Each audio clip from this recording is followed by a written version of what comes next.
Assalamualaikum warahmatullahi wabarakatuh. Waalaikumsalam warahmatullahi wabarakatuh. Selamat siang. Selamat siang, Pak.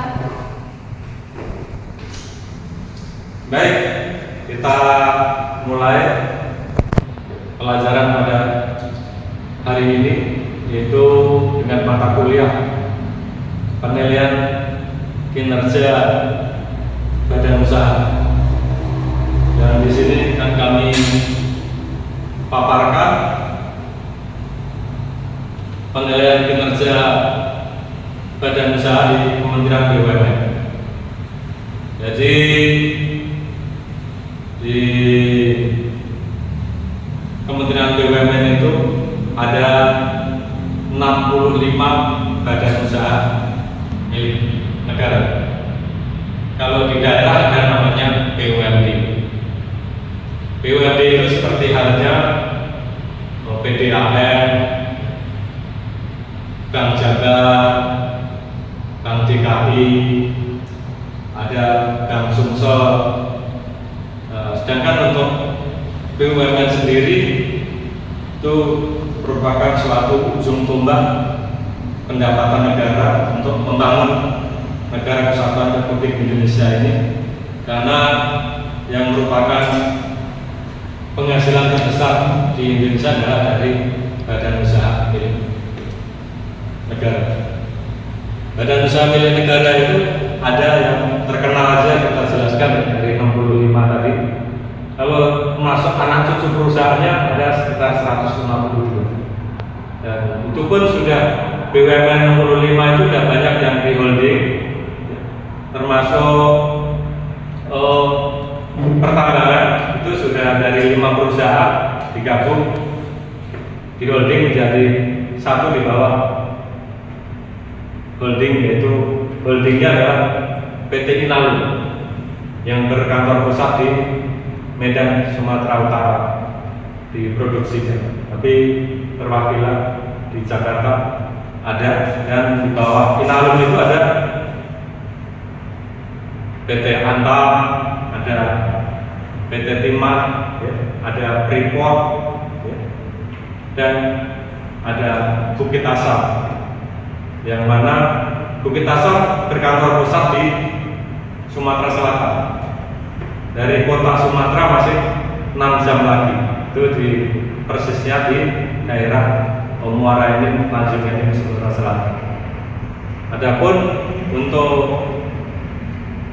kantor representatifnya ada di Jakarta. Semua itu ada, dari 5 perusahaan itu ada di Jakarta perwakilannya. Dan bahwa perusahaan-perusahaan tambang itu merupakan suatu penopang pendapatan terbesar di Indonesia, terutama Pertamina, Migas, TGN, Timah, Antam yang sekarang lagi booming, baik dalam kepemimpinan perusahaannya. Oleh karena itu kita sangat bersyukur dengan adanya sumber daya alam yang ada di Indonesia ini, yang dikelola oleh Kementerian BUMN, dan ini juga di bawah pengawasan Kementerian Keuangan dan Kementerian teknisnya masing-masing. Ada Kementerian Sumber Daya Energi, ada Kementerian Perdagangan, ada Kementerian Perindustrian, tergantung badan usahanya. Dan karena itu tetap kita bersyukur dengan adanya sumber daya alam di Indonesia ini yang dikelola oleh pemerintah dan dimanfaatkan untuk pembangunan. Seperti contoh, kita nikmati pembangunan saat ini. Ada pembangunan infrastruktur berupa jalan lintas, bahkan jalan tol, bahkan jalan layang. Walaupun mungkin modalnya tidak pure dari BUMN, tapi yang jelas bahwa BUMN itu badan usaha milik negara itu penopang sangat besar sekali untuk pembangunan Republik Indonesia.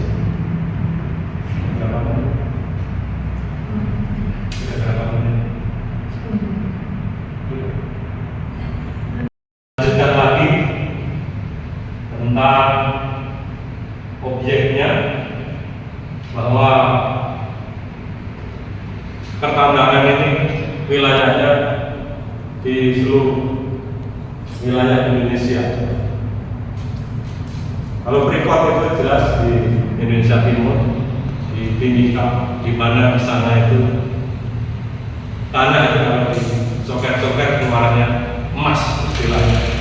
Kalau batu bara itu emas hitam. Batu bara penambangan terbesarnya berada di Sumatera Selatan.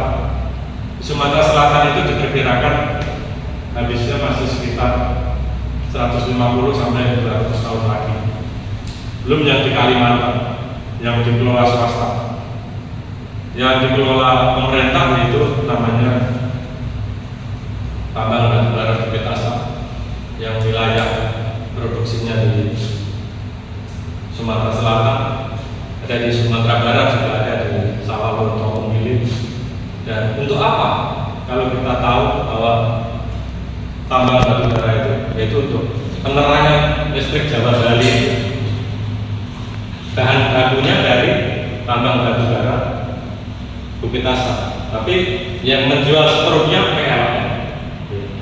Oleh karena itu dalam penilaian kinerja seperti ada listrik mati, itu yang disalahkan PLN, padahal belum tentu yang salah itu dari PLN.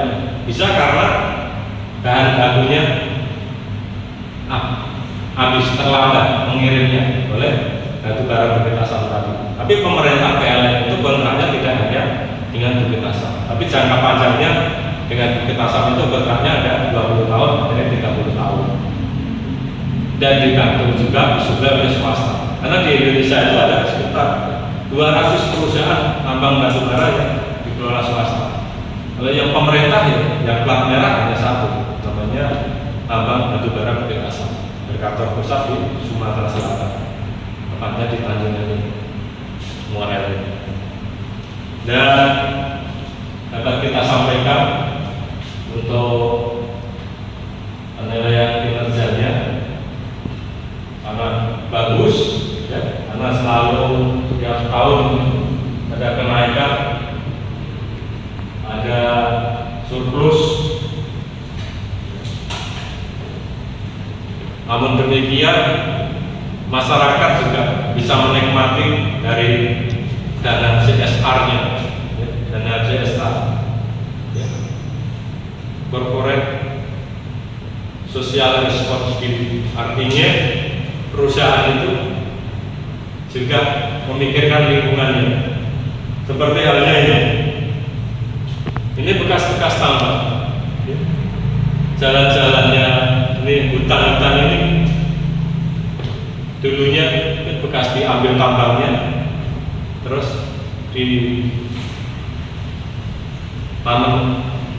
direklamasi lagi, tanamin jadi penghijauan, bahkan ada yang danau itu jadi wisata.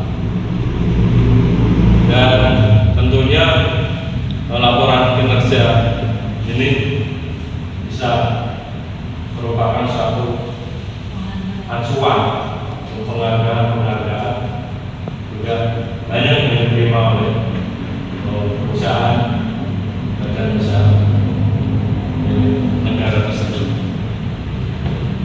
Mungkin yang dapat saya sampaikan materi pada hari ini saya cukupkan sekian, dan mungkin pada sesi perkuliahan ini tidak full semua bisa hadir karena juga ada yang sedang KKN di luar, ada yang sedang kegiatan. Karena itu dan kebetulan nanti di bulan depan juga sudah mulai aktif lagi di September, jadi full lagi mulai kuliah. Saat ini sebelum kita jelaskan bahwa metode pembelajaran kami yaitu daftar hadir itu ada nilainya 20%. Daftar hadir, terus TKS 30%, dan UAS adalah 30% dan mandiri 20%, total 100%. Sekian, terima kasih. Saya akhiri. Selamat siang. Assalamualaikum warahmatullahi wabarakatuh. Selamat siang, Pak. Waalaikumsalam warahmatullahi wabarakatuh.